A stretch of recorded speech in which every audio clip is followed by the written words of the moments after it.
So what happens when the most dominant big man in the NBA runs into the greatest competitor the game has ever seen, also known as the GOAT? Jaw at one another.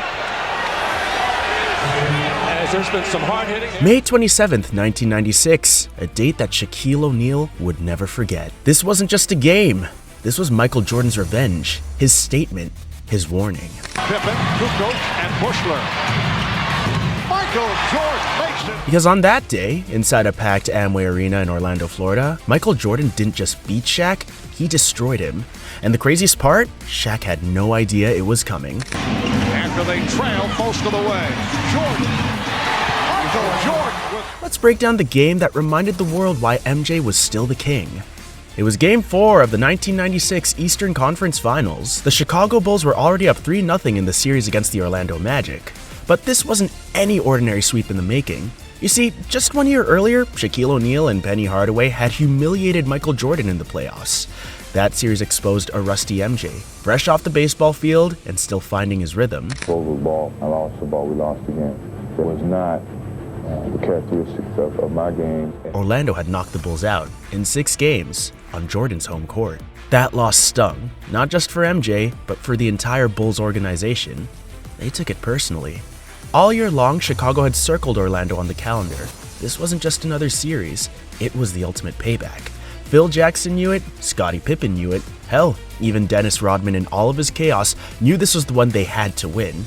But 1 year later, that version of Michael was long gone. Dear Jordan returned with his sights set on another title, but the Orlando Magic. This was the new Michael, the sharper, meaner, more dangerous MJ. He had just dropped 72 wins in the regular season. He was now laser focused on revenge. And in Game 4, he wasn't just there to win, he was there to erase the memory of that loss. And Shaq was about to feel the full force of that fire. Bulls 1 win away from a trip to the finals, but one giant roadblock still stands in the way. The game tipped off with Orlando throwing everything they had. They were desperate. Down 0-3 in the series, this was do or die. And for a while, it looked like they might pull it off.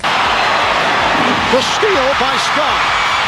Hardaway, the magic. Shaquille O'Neal came out aggressive, dominating the paint. He made 11 of his 13 shots. He scored 28 points. Penny Hardaway, on the other hand, added another 28 with smooth assists and lightning-fast drives. They were playing loose and fast. They had nothing to lose. O'Neal turns it over. And Pippen fouled. At halftime, the Magic were in control. They had a double-digit lead, and the crowd in Orlando was buzzing. They believed. But what they didn't know was that Michael Jordan was just getting started. The second half began, and something shifted. Jordan started moving differently. You could see it in his eyes, that cold stare, that locked-in posture. He smelled blood in the water. Shot clock at 5. Jordan posting up Bowie.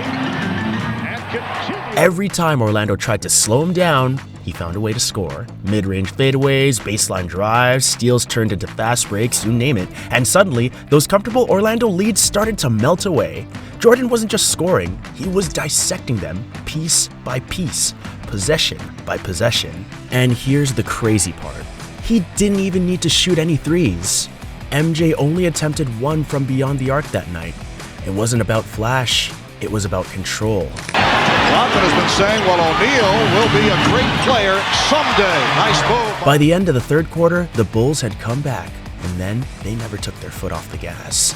You could hear the silence in the crowd. The Magic players looked confused. They didn't know what just hit them. But Jordan knew exactly what he was doing. He waited all year for this moment, and now he was living it. Tossed it to Hopper. 2-on-1. Pippen with Jordan. Michael Jordan. Every possession in the fourth quarter felt like a heavyweight fight, and Jordan, he was landing every single punch. He ended the night with 45 points. That's right, 45 on just 23 shots. Jordan to the fadeaway. Let that sink in. He shot 70% from the field, 70, while being double-teamed, hacked, and swarmed by younger, stronger defenders. This wasn't just luck. This was domination through skill, timing, and mental toughness. Hardaway from 3. O'Neal. Shaq was doing all that he could, but this wasn't his fight anymore. This was personal. This was about MJ sending a message, not just to Orlando, but to the entire NBA. You don't embarrass him and get away with it. And if you're enjoying this breakdown and want more iconic NBA moments just like this, don't forget to hit that subscribe button and tap the notification bell so you never miss a video. We deep dive into the biggest rivalries, most savage takeovers, and legendary performances in basketball history. You'll want to be here for all of it. Alright, back to the destruction. Now, here's the thing. Shaq wasn't playing badly. He was having a monster night by any normal standard. But this wasn't a normal night. A minute and a half gone by in the third. Nice move by O'Neal, the spin. Shaq was like a bulldozer. Jordan was a surgeon. And while Shaq kept pounding the paint, Jordan was slicing them open with every possession. Orlando had the height, the youth, the power. But Chicago had the brain, the grit, and the killer. 5 points. The Bulls do it 106 to 101. By the time the clock hit 0, the Bulls had won 106 to 101. But the score didn't tell the whole story. This was the game that closed the door on Orlando's golden era. The Magic would never recover from this loss. And a few months later, Shaq would leave for Los Angeles. And play my game. And I only speak when I'm spoken to. Let me just go out and play. This wasn't just a sweep. It was a statement, a declaration that no matter how big, fast, or flashy your team is, if you stand across from Jordan, you better come ready for war. Because he never forgets. In the post-game interview, Jordan didn't gloat. He didn't flex. He let his game do all the talking. And gave us support, and I think that's what this team is all about. It's not a one individual type of team. And this win wasn't about stats. It wasn't even about the championship. It was about closure. 1 year ago, they embarrassed him. Now, he shut them down. Michael Jordan had just destroyed Shaquille O'Neal's dream of getting back to the finals. He had buried Penny's playoff hopes, and he'd done it with cold, surgical precision. From this point on, no one questioned who owned the Eastern Conference. It was MJ's world. Everybody else was just living in it. Now Dennis Scott is guarding Michael Jordan, who shoots over him and hits. And let's be honest here. Most players can't handle one playoff series loss. Michael Jordan turned his loss into a fuel source. That 1995 defeat pushed him harder than ever before. He trained differently. He studied differently. He came back with a purpose.